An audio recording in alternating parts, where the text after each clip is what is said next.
네, 여러분 안녕하세요. 컴퓨터 마스터스입니다. 최근 AMD의 APU인 세전 출시에 이어가지고 신제품들의 루머와 그거 관련된 뉴스들이 상당히 많이 나오고 있어요. 가장 흥미있는 건 바로 인텔 관련 소식인데, 현재 유통되고 있는 인텔 11세대인 로켓레이크는 전 세대인 10세대 코멘레이크보다 싱글코어 점수와 코어 대비 좋아진 작업 성능을 보여주었으나 게임 성능은 전 세대인 코멘레이크보다 조금 많이 아쉬웠고, 경쟁사인 AMD의 젠3 아키텍처 기반의 버미어 라인업들이 예상보다 너무 잘 나오는 바람에 이번 세대에선 아쉽게도 게이밍 CPU의 왕좌에서 내려올 수밖에 없는 그런 상황이었죠. 저도 지금은 라이젠 5900X를 사용하는 입장이지만, 그래도 AMD CPU들보다 인텔 CPU를 더 오래 사용했던 입장으로서 인텔 12세대 엘더레이크에서는 힘을 좀 써주길 기원하며 인텔 12세대 주요 루머들을 한번 정리해보는 시간을 가져보도록 하겠습니다.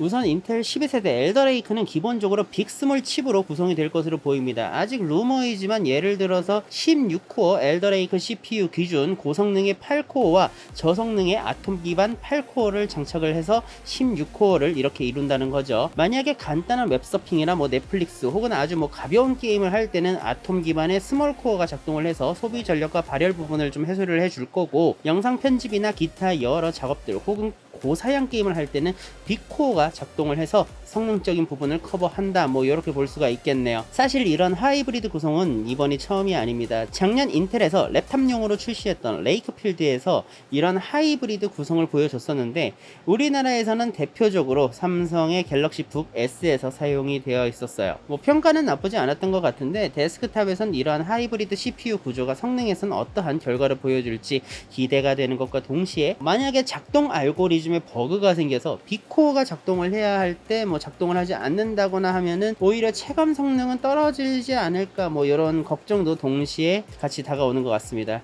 그 외에도 LGA 1700 소켓으로 바뀌게 되고 PCI 익스프레스 5.0이 지원될 거다라는 그런 루머도 잠깐 돌았던 것 같은데, 결국은 PCI 익스프레스 4.0으로 기존과 동일하게 변경되지 않을 것으로 예상이 되며, 메모리 같은 경우에는 보드에 따라 기존 DDR4 메모리와 DDR5 메모리가 같이 사용이 될 것이라는 루머가 나오고 있습니다.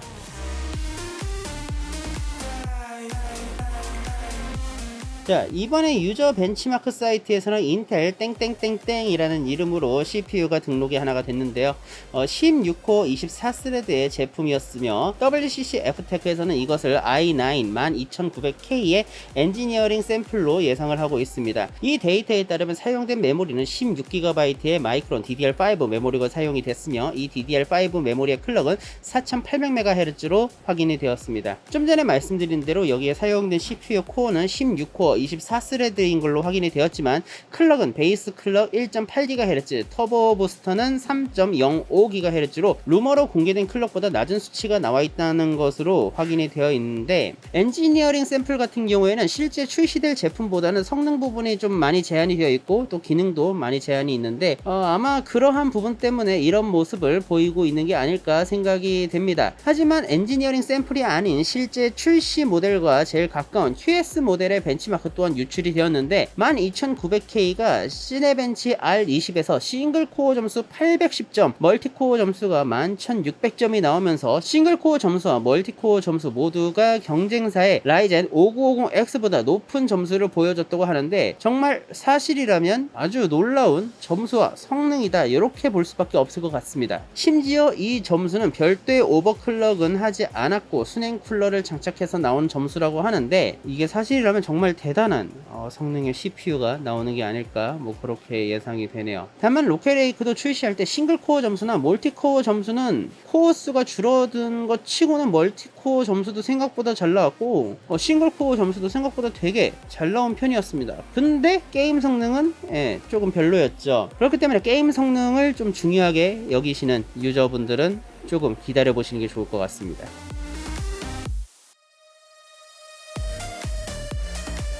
자, 인텔은 기존의 반도체 공정인 나노 표기를 하지 않겠다는 그런 의사를 밝혔습니다. 아마 12세대인 엘더레이크부터 아마 반영이 될 것으로 보이는데 10나노는 인텔 7, 7나노는 인텔 4, 5나노는 인텔 3, 3나노는 인텔 20A 이렇게 이름으로 바꿀 것으로 보입니다. 인텔이 주장하는 이유는 간단합니다. AMD의 CPU를 생산하는 TSMC는 점점 작은 나노 공정을 내놔요. 하지만 인텔이 주장하는 거는 TSMC의 이 나노 공정은 성능의 척도라고 볼 수 있는 이 트랜지스터 밀도가 낮다는 거예요. 뭐 예를 들어 가지고 TSMC의 7나노 같은 경우에는 트랜지스터 밀도가 91이라면은 인텔의 10나노 공정은 트랜지스터 밀도가 101로 훨씬 높고, 그로 인해 가지고 나노 공정은 그냥 단순 마케팅 수단에 불과하다. 그 공정 표기는 무의미하다. 솔직히 틀린 말은 아니다. 이렇게도 볼 수가 있기는 해요. 공정이 작아지지만 성능이 그닥이라면 의미 없는 것이라는 건 좀 약간 공감이 되기는 합니다. 솔직히 라이젠이 이번 젠3 버미어에 와가지고 엄청난 성능 향상을 가져오고 인텔을 이렇게 잡았지만은, 생각을 해보면은 인텔이 지금까지 14나노로 AMD의 7나노 마티스까지는 진짜 무리 없이 상대를 해왔잖아요. 그래서인지 인텔의 저 주장이 납득이 되기는 합니다.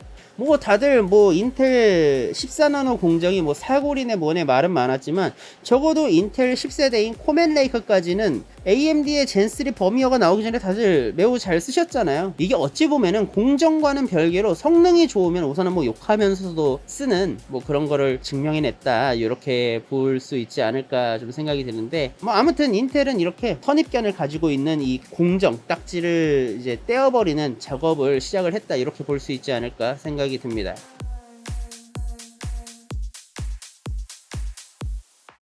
자, 이제 인텔 이야기를 좀 주구장창 했으니 이제 AMD 이야기도 좀 해볼까 하는데요. 인텔은 이번에 출시할 12세대 엘더레이크부터 진짜 상당히 공격적인 좀 전략을 펼치고 있는 것 같습니다. 특히 이제 앞서 말씀드렸던 것처럼 나노 공정의 이름을 어떻게든 바꾸면서 다시 한번 그 CPU 분야에서 1등을 차지하려고 그런 모습을 계속 보이고 있죠. 근데 이제 AMD는 이제 어떻게 대응을 하고 있을까요? AMD는 그 3D V캐시라는 기술로 올 연말에 L3 캐시 메모리를 2배로 늘린 젠3 CPU 라인업이 출시될 것으로 보입니다. 특히 젠3 버미어는 이 L3 캐시 메모리 증가나 활용으로 인한 게이밍 성능이 얼마나 좋아지는지에 대해서 증명을 해준 CPU라고 저는 보고 있는데, 아마도 AMD는 DDR5 메모리 기반의 젠4 CPU 라인업들이 나오기 전에 이 3D V 캐시를 적용한 버미어 리프레쉬를 내놓아서 인텔의 12세대 엘더레이크를 상대할 것으로 보여지는데, 아주 만약에 3D V 캐시를 적용한 라이젠 버미어 리프레쉬가 엘더레이크와 게임 성능이 크게 차이가 안 나거나 또 우위를 점하게 되면은 아마 작업용 CPU는 인텔, 게이밍 CPU는 AMD, 이렇게 구도가 되지 않을까 생각이 돼요. 만약에 버미어 리프레쉬가 인텔 12세대 엘더레이크를 이긴다면은 여러분 뒤도 돌아보지 말고 AMD 주식에 올인하면 되실 것 같습니다. 자, 이번에는 인텔 12세대인 엘더레이크의 루머를 좀 중점으로 다뤄봤는데, 인텔은 꾸준히 14나노를 유지하면서 AMD의 추격을 안일하게 지켜보다가 이번 11세대 로켓레이크에서 쓴 패배를 맛볼 수밖에 없다고 생각이 들어요. 하지만 시기상으로 인텔 11세대인 엘더레이크와 3D V캐시를 장착한 젠3 버미어 리프레쉬와 이렇게 대결 구도가 이루어질 것으로 보이는데, 아마 내년에 젠4가 어떻게 나오느냐에 따라 가지고 양쪽 회사가 격차가 벌어질지 줄어들지 아니면은 다시 바뀌게 될지가 정해지지 않을까, 그렇게 예상이 됩니다. 뭐 언제나 하는 말이지만 양쪽 모두 좋은 제품으로 계속해서 경쟁해주는 모습을 보여주면서 소비자들에게 좀 큰 이득이 되길 바라면서 오늘 영상은 여기서 마치도록 하겠습니다. 감사합니다.